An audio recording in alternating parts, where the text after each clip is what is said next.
The Institute of Internal Auditors presents All Things Internal Audit. In this episode, Rob Clark Jr. and Fábio Pimpão discuss how internal auditors can communicate more effectively with boards and executive leaders. They explore how to simplify complex risks, use storytelling to drive impact, and align messaging with what boards care about, from financial and reputational risk to strategic priorities. The conversation also covers practical tips for preparing for board presentations, leveraging AI, and building trusted relationships across the organization. Welcome to All Things Internal Audit from the IAA. How are you doing today? Thank you, Rob. It's a pleasure to be here with you. Tell us just a little bit about your background and what your current title is and where you are and how long you've been in internal audit.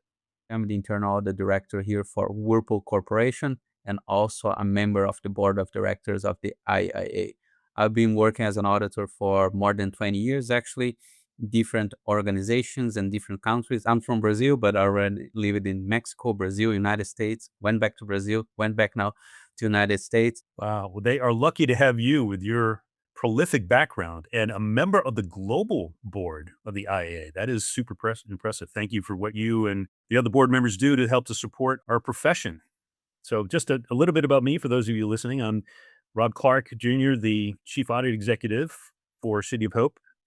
And I have been in the audit profession for actually over 30 years and have been the past president of the Atlanta chapter of the Institute of Internal Auditors. So Fábio, from your experience working with multinational organizations and boards, how has the role of internal audit in board conversations evolved over the last decade? I would say that actually changed like a lot, and especially because the board members, the audit committee members are changing a lot. So back in the past, we're gonna have like much more like board members that were pure like financial. And right now our things are evolving. We have like board members, audit committee members with different backgrounds, and actually we have like board members that have like internal audit background, GRC background.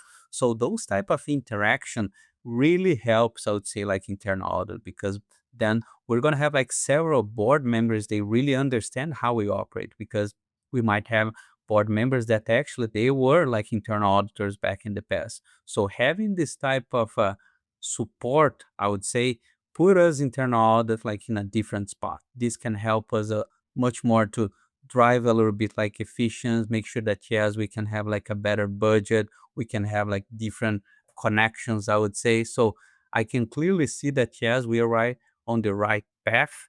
And one of the things that now with the new standards that actually were effective beginning of 2025, that we have like the essential conditions, which is part of the domain 3, that help us kind of a lot, because it's a not two-way road, but kind of almost like a three-way, because we have internal audit responsibility, the board responsibility, senior management responsibility. Now it makes much more clear to see where we are and actually what are the responsibilities and how we can actually collaborate between different stakeholders. So that's another thing that changed kind of a lot and helped us a lot, I would say, us as internal auditor.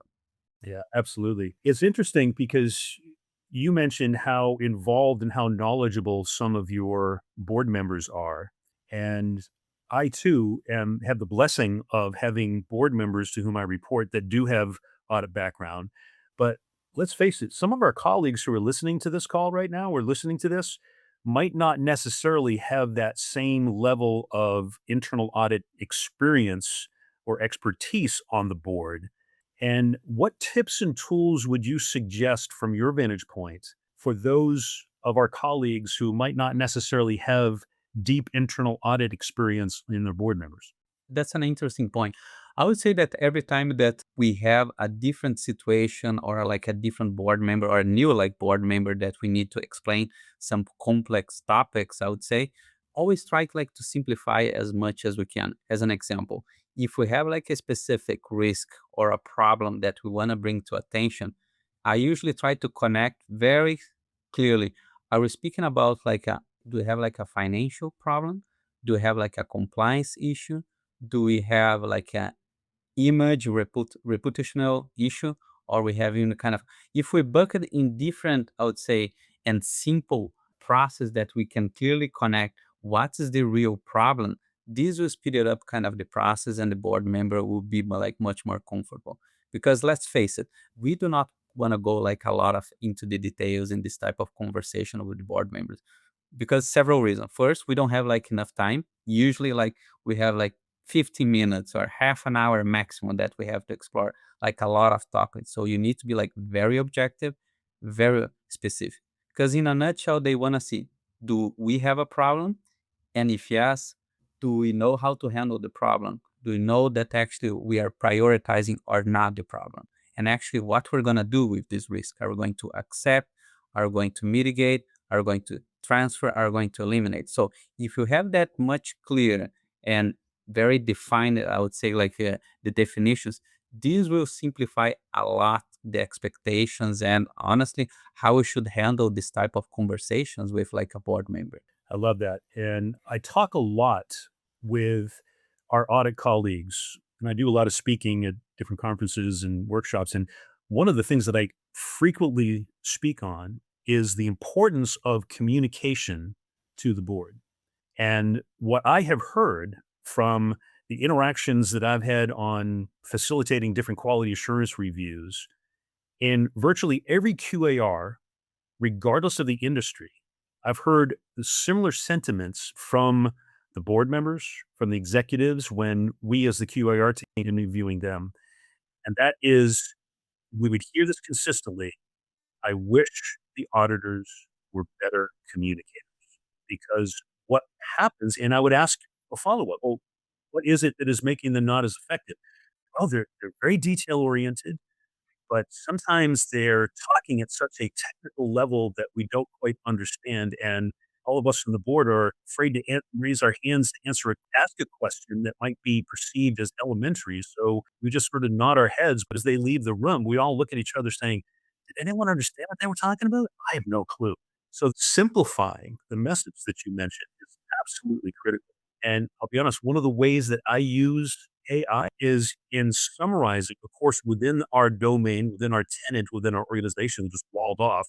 So I'm not putting this into Chat GPT, but I'm putting within Copilot in our organization. I will feed our information together in there and then say, I would put the prompt in, how would you explain this to a fifth grader?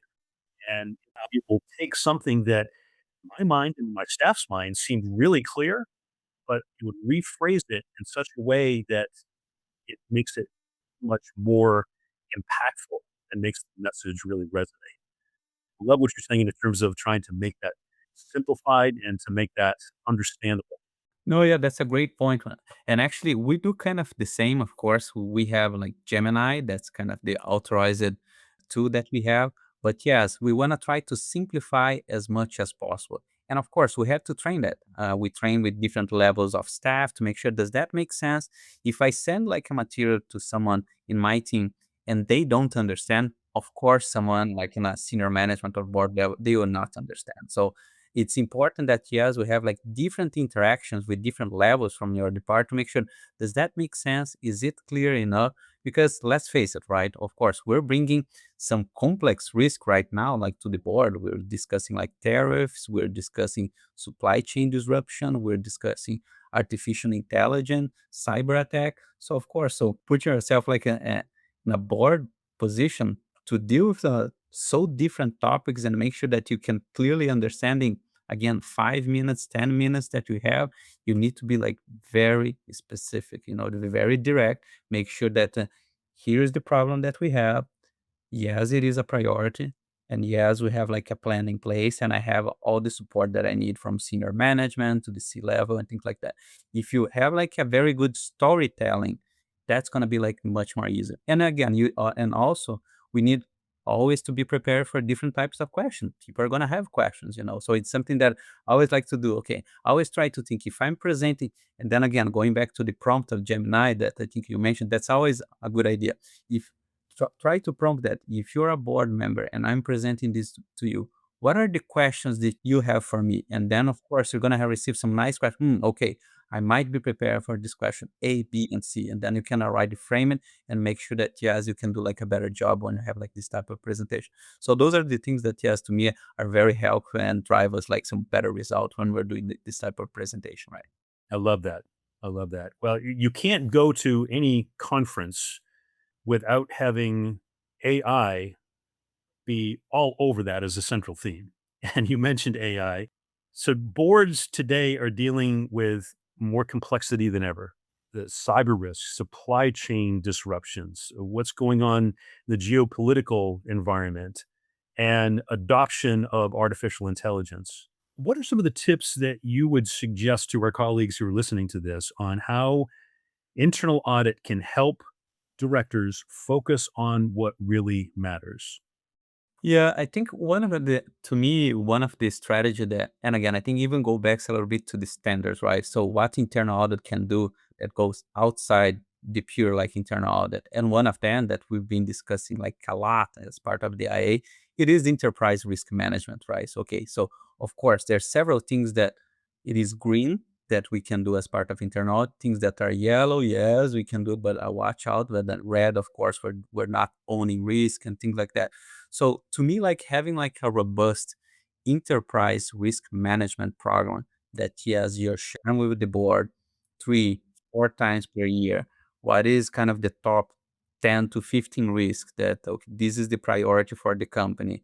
And actually there's a management system in place that we know, okay, every quarter, okay, this risk goes up and down. Again, tariffs and geopolitics to your point. I think we're facing right now with the wars that happen like across the globe that impacts like a lot like supply chain management, right? It's impact like fuel price and consequently all the cost of our products might be impacted, right? So if you have like a clear process in place that yes, you can share what is the methodology, how you're managing all those 10 or 15 risks, I would say that we have. And again, this is not kind of internal audit responsibility to manage those risks.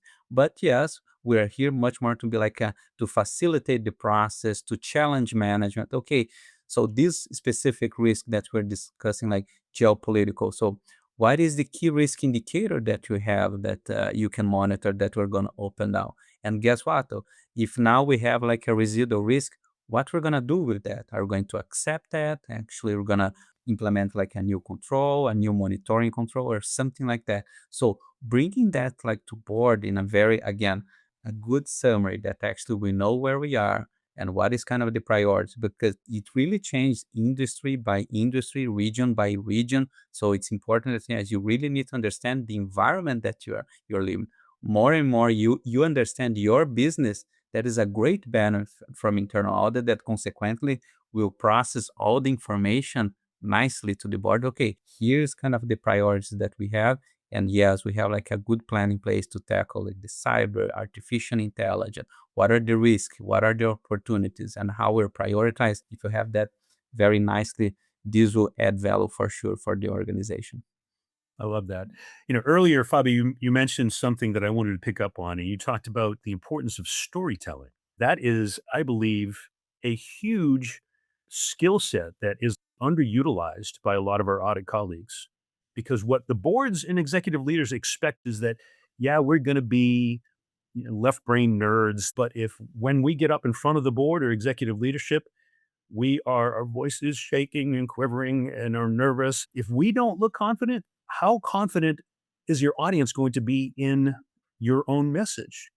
So working on those skills is absolutely critical. And storytelling is one of the ways to actually convey that message in a way that is not just talking off the slides, but creating an illustration. Tell us about an example without necessarily diverting or divulging confidential information that would put you in trouble with your employer. Don't do that. But just generically, how do you use storytelling to have more of an impact to your audiences? That's a great point, Rob. And honestly, every time, and we had that planned in our calendars, I would say, but every time that we're gonna have like the audit committee meeting, we start with a storytelling memo. Okay, so we just put like a Google Docs and say, okay, what's gonna be like the message to the audit committee Mm, this meeting? Okay, the objective of this meeting, we will discuss like talent assessment, we'll share the quality assurance review results. So we already mapped what's going to be like the comments. And based on that, we'll start, okay, talent assessment. So what's going to be like the storytelling of a talent assessment?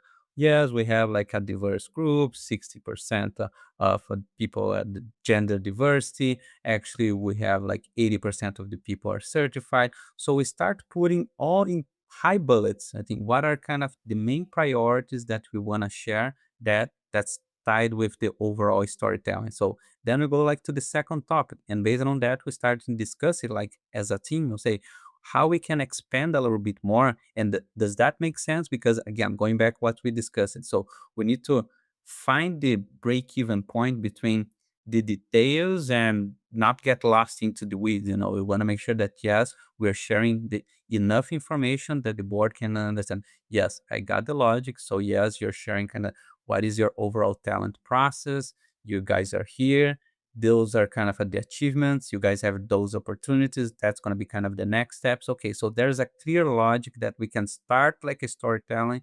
We share a little bit of where we are and the next steps. And then, okay, we can close this chapter and go to the following one, which is going to be quality assurance review or whatever is going to be part of the agenda. So having that clear, Rob, I think if we start that months in advance and just brainstorming a little bit what's going to be the output that you're going to put, what's going to be like the final message that you're going to share with the board, and then going backwards, I would say, and start putting that all the storytelling, and then again train that, make sure that you like engineering prompt to, okay, does that make sense? The storytelling makes sense. What are the questions that we're going to receive? Combining that, I think this it's a very nice exercise that sometimes can take like a couple of months to create like all the storytelling, but it's a huge benefit. Sometimes people don't realize that you just need to spend a little bit more time just to creating that and putting what if and what if and what if. And this will drive like a better output. But to me, it's a great recommendation. Just start like Google Doc and just putting some ideas and just do the fine tuning as get close to the board meeting, I would say. That's great. I love that. Those are some great practical tips. And what I also do, in addition to coming up with and crafting that story and that narrative, what I do prior to every board meeting is I record myself into a room where I close the door and I just use my phone and I just present as if I were sitting in front of the board, whether in person or virtually. And then I'll go back and I will use that recording in 3 different ways. Number 1, I will watch it with the sound completely off. I'll critique myself to see and ask myself, would I wanna watch me? Was I animated? Were my facial expressions, my body language, my smile, my hand gestures, my how am I presenting myself? Would I wanna sit and watch myself? The second way I use that recording is I listen to it without watching the video, and I just listen. I listen for the pace, I listen for vocal variety. Was I talking in just a monotone voice like this the whole time? Or was I ending every sentence as if it were a question and a high note? Because that gets really annoying. I would listen for filler words or phrases or ums, the ahs, the likes, things like that that end up diminishing your credibility. Then I use that recording and I transcribe it and actually go through and edit it. Just as if I were editing a document, I go back and I would tweak that. How can I say that more succinctly? How can I say that? Is that the best way to phrase that? There's got to be a better way to explain that. And then I just do that over and over and over. So by the time I get to the board meeting, I'm ready to go on this. And I feel like it's something I wouldn't even need my notes or PowerPoint slides because I've gone over this so many times that it's just a part of me. What are some of the tips that you use for getting prepared for presenting to the board? Yeah, and actually, when you give like this example, I remember kind of a interesting training that I did. I don't know, like 15 years ago or something like that. That was exactly like that. That so you start the training and someone was recording you. Can you just do like a quick presentation about yourself and hobbies and things like that? And then you watch that and was so like, okay, who is this person who is presenting? So every time that you see yourself presenting, give us like a different perspective, I would say. And the training was very good because then in the end, during the training, you receive like a lot of tips and start practicing that. And in the end, you do like exactly the same presentation, then you can compare that.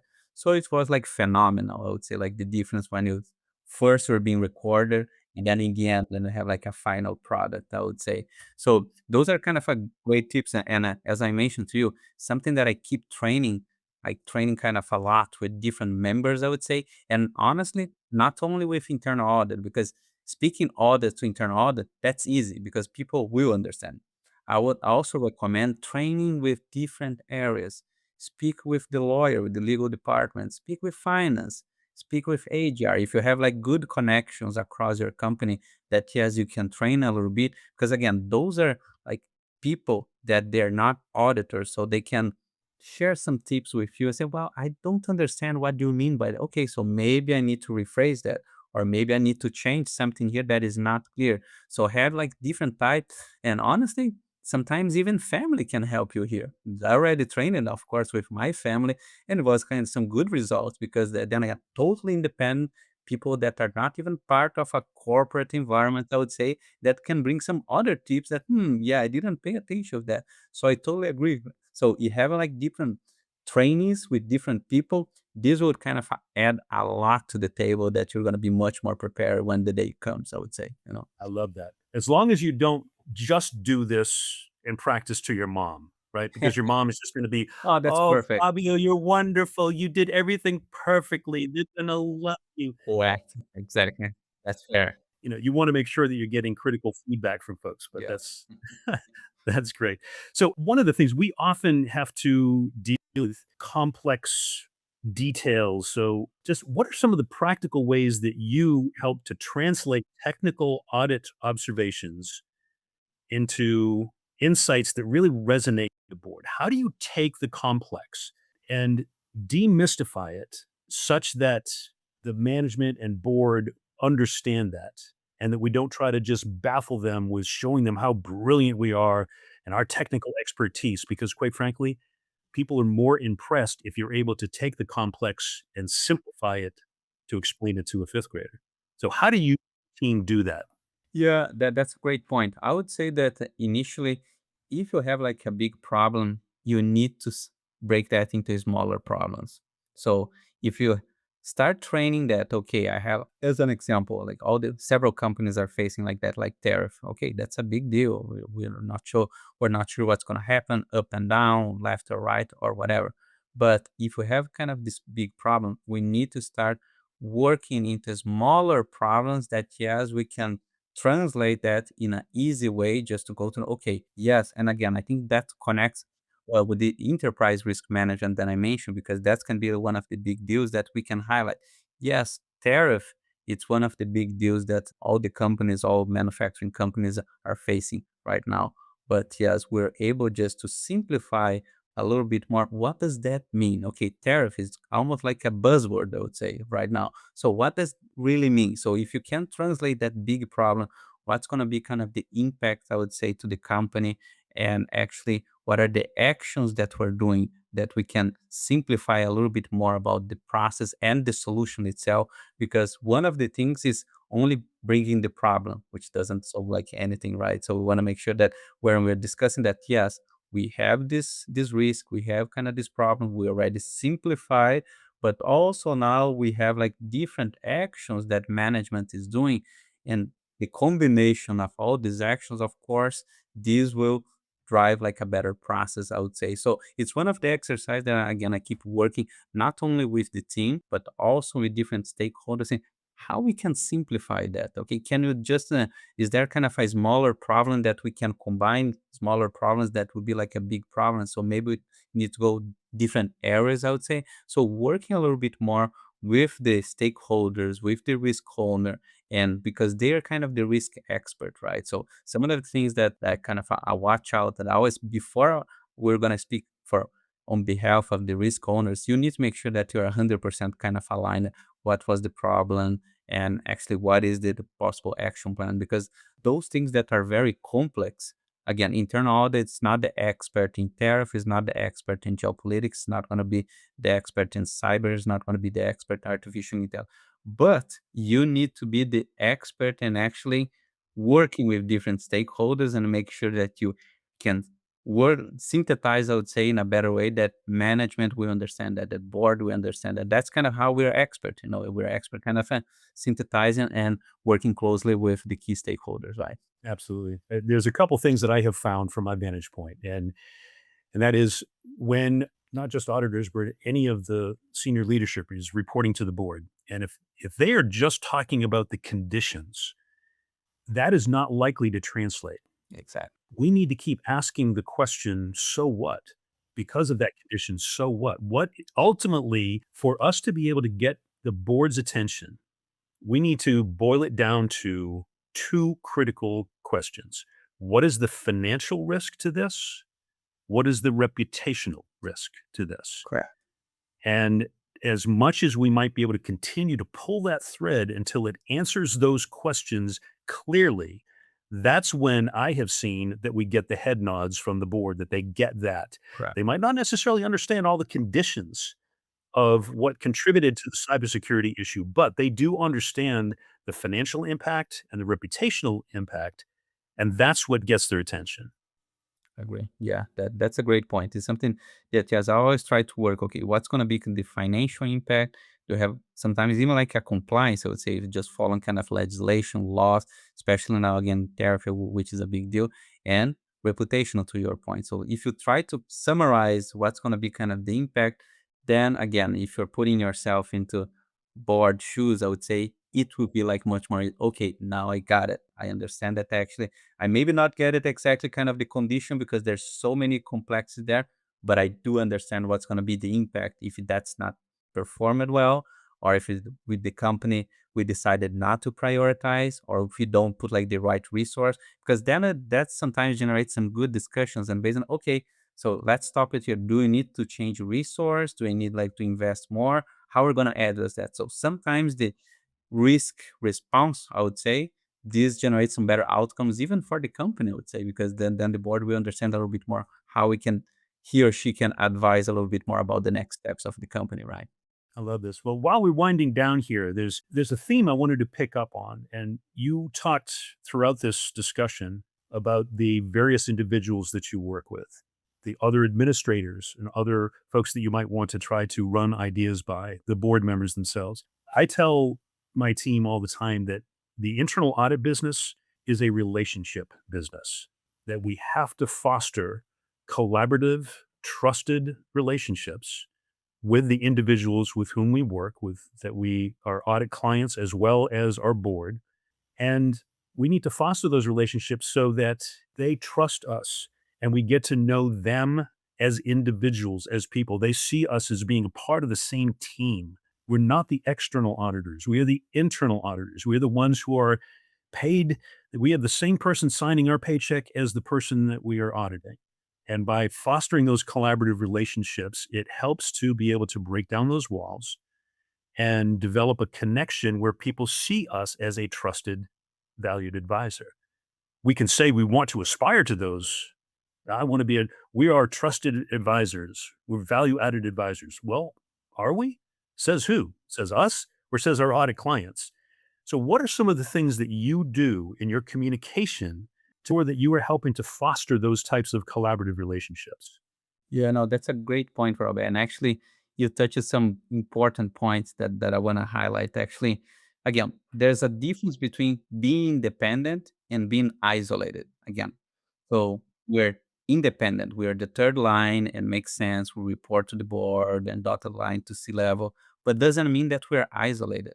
It means that yes, we are under the same mission and vision of all the 1,000 employees that we have here. So we work to the same direction. So that's one of the things that every time that so first thing it's advocate, right? So being like a leader is kind of our responsibility to make sure that yes, we maintain like the right connections, we participate in different town halls, operations town halls, finance town halls, sales town halls, or however is going to be the structure of your company, but being there and work closely with different stakeholders and make sure that you advocate that yes, we're not only like assurance providers or compliance or whatever. Yes, we are here like just to add value. We can do like a advisory service as well. So there's several types of service that yes, we can continue doing without jeopardizing kind of our independence as well. And most of the areas and most of the companies, they do not know that. They only see that, yes, I'll come the internal auditors as a compliance or SOX providers or things like that. But once you start to advocate a little bit more the types of service that we can provide, and actually we can add value. And actually we were having kind of discussion even today. It's okay, we have like a problem X. Okay, is there something that we can do it here just to support the business? Because if there's no business, there's no audit, in the end, everything's going to go away. So it's something that, yes, we want to make sure that how we can support business. Is there kind of different types of service that we can help, can be different types of advice, we can be like training, we can support the reconciliation process just to make sure that, yeah, we can advise a little bit how to enhance process. We can participate in system implementation without being like the owners, but kind of advising with different controls.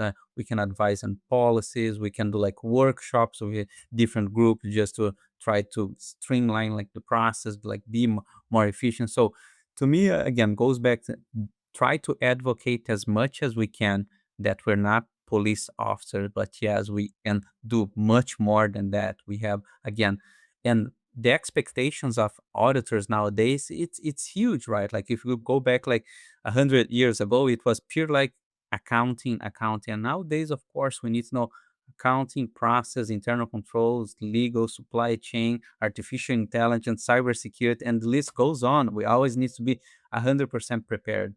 And more, if business, they understand all the knowledge that we have, that we are process oriented, that we understand like an end to end, and we can support with more efficiency and support like new process, that'll be kind of a great way that I would apply that on a daily basis and work closely with different stakeholders, that yes, we can do like much more than just being like an assurance provider.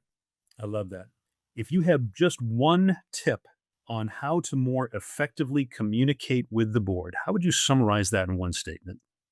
How would you say, Rob? Yes, if you have to enhance that, actually, we need to enhance, you need to do like a better job. And first, identify your priorities with the board, because board members are totally different and the companies are different. So first, you need to understand what is the expectation from the board.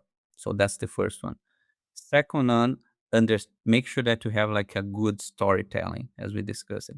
And third, but not less important, I would say, we need to make sure that how we can drive impact, how we want to make sure that they understand what is the value added behind. So if you have like these three pillars, in my opinion, you can do like a much better job and communicating with the board, I would say. I love that. To the person listening to this, what the essential takeaways are that you want the board to walk away with, what the essential points are and the critical decisions that they're going to need to make, or the information that is something that they can walk away with a clear understanding.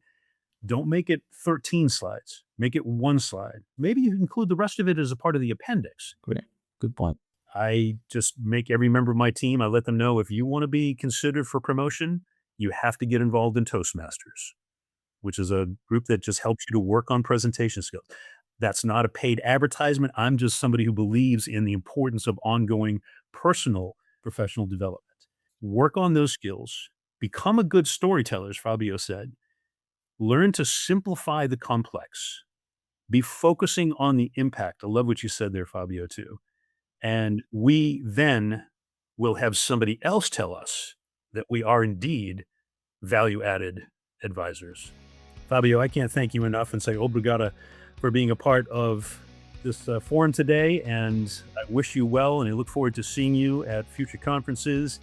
And I'm sure you'll have our contact. People are going to have your contact information. Would love to get a chance to continue the conversation. Thank you. On behalf of our Institute of Internal Auditors, I want to thank everyone for joining in, and we'll see you on the other side. Ready to strengthen your audit work with analytics, automation, and AI? Well, join the IIA's AAAI virtual conference on April 7th. You'll hear practical strategies, real-world insights, and earn up to 9 CPE credits, plus a bonus AI Nano course included with registration. Learn more at theiaa.org. If you like this podcast, please subscribe and rate us. You can subscribe wherever you get your podcasts. You can also catch other episodes on YouTube or at theiaa.org. That's THEIIA.org.